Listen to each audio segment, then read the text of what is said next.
Aujourd'hui, nous sommes à proximité du col Saint-Georges. Donc, c'est une intervention de l'équipe ligne HTB de Corse. On va faire une réparation de brin sur la ligne Ocana-Pietrosel. Donc, c'est une ligne haute tension 90 kV. Un câble chez nous, c'est fait d'une multitude de brins. Il y en avait un qui était cassé et détourné sur 1,50 m ou 2 m. Et par grand vent, il risquait d'amorcer avec les faces d'à côté. Donc du coup, on a fait en sorte de le réparer au plus tôt. Ça pourrait déclencher une panne. Donc c'est important que quand on détecte ce genre d'anomalies, on les traite le plus rapidement possible. Et après, on mettra une terre coulissante pour pouvoir descendre le conducteur. Allez, feu! Pour cette opération, on a l'équipe qui est quasiment au complet.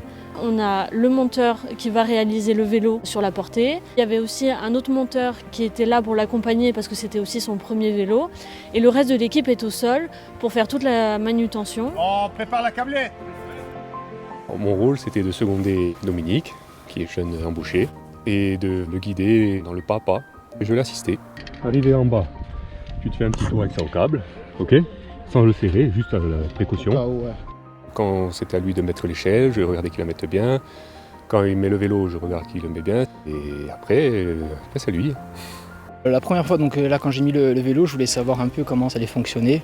Au niveau de la force physique qu'il faut mettre par exemple dans les jambes pour retenir le vélo, les pédalements. Donc on n'a pas de maintien fixe, donc sur le câble, on ne s'en rend pas compte, mais il est assez souple, donc on bouge.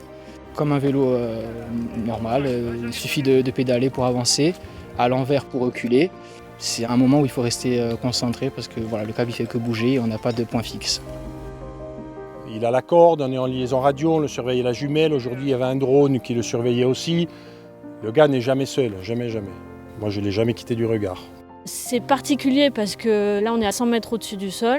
On n'a pas trop le choix que d'utiliser le vélo parce qu'on a une portée qui est au-dessus de la route nationale. Donc en fait on ne pourrait pas mettre le câble par terre pour faire la réparation.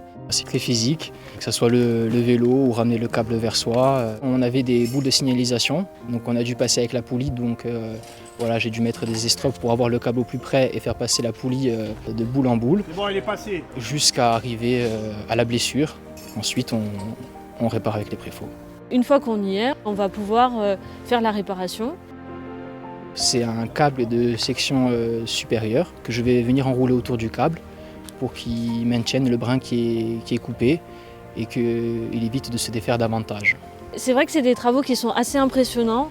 Enfin, quand on voit le monteur sur le vélo au-dessus de la route, ouais, c'est à couper le souffle, quoi. Il y a une dose d'adrénaline. Nous, ça nous plaît, c'est notre quotidien.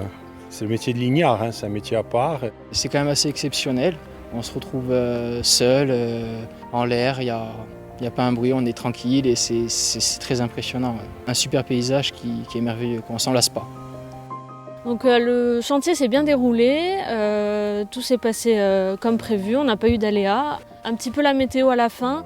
On a pu rendre la ligne à midi, comme convenu avec l'exploitation. Donc voilà, un chantier bien préparé, bien réalisé et bien terminé.